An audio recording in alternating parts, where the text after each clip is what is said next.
Mastering penetration testing. The penetration test will expose the organization's most vulnerable secrets, but only if boundaries are ignored.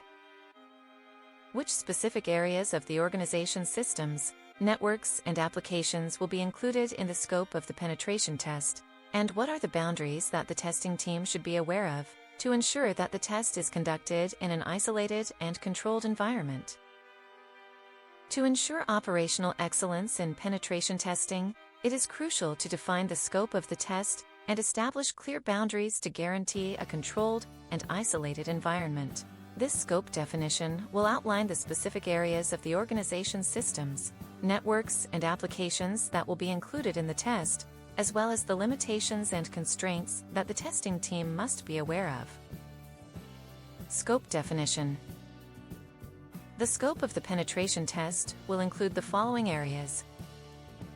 1. Networks. The test will cover all internal networks, including the corporate network, wireless network, and any other network segments that are connected to the organization's systems.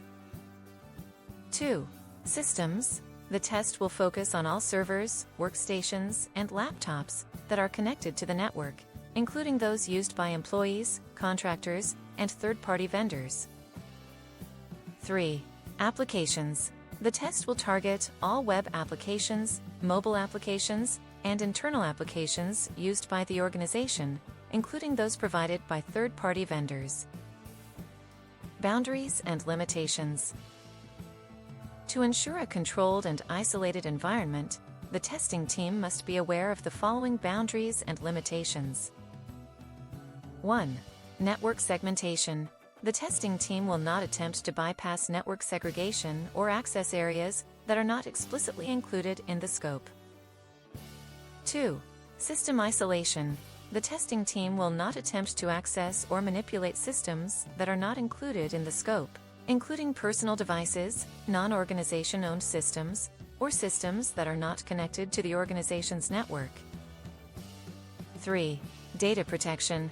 The testing team will not attempt to access, modify, or delete sensitive data, including personally identifiable information, PII, financial data, or confidential business information.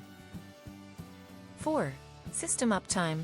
The testing team will ensure that the test does not disrupt or compromise the availability of critical systems, including those used for emergency services, financial transactions, or other business-critical operations. 5. Third-party systems. The testing team will not attempt to access or manipulate systems owned or operated by third-party vendors, partners, or contractors, unless explicitly authorized to do so. 6. Physical security. The testing team will not attempt to bypass physical security controls, including access controls, surveillance systems, or other security measures. 7. Social engineering. The testing team will not engage in social engineering tactics, including phishing, pretexting, or other forms of manipulation, to gain access to systems or data. 8. Legal and compliance. The testing team will ensure that the test is conducted in compliance with all applicable laws, regulations, and industry standards, including data privacy laws, security standards, and any other relevant regulatory requirements. Additional considerations. To further ensure operational excellence, the testing team will 1. Coordinate with stakeholders. The testing team will coordinate with stakeholders, including IT personnel, management, and other relevant parties, to ensure that the test is conducted in a controlled and isolated environment. 2. Use isolated testing environments. The testing team will use isolated testing environments, such as virtual machines or sandbox environments, to simulate attacks and minimize the risk of disrupting production systems. 3. Implement containment strategies. The testing team will implement containment strategies, such as network segmentation, access controls, and data encryption, to prevent the spread of malware or unauthorized access to sensitive data. 4. Conduct regular debriefings. The testing team will conduct regular debriefings to ensure that all stakeholders are informed of the test's progress, findings, and recommendations.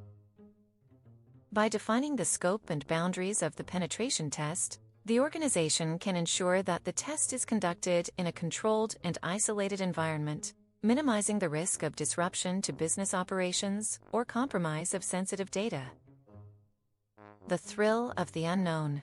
As a seasoned penetration tester, I've had my fair share of sleepless nights and heart-pounding moments. One particular experience that comes to mind is when I was tasked with testing the defenses of a prominent financial institution. At the outset, I thought to myself, this is going to be a walk in the park. Boy, was I wrong.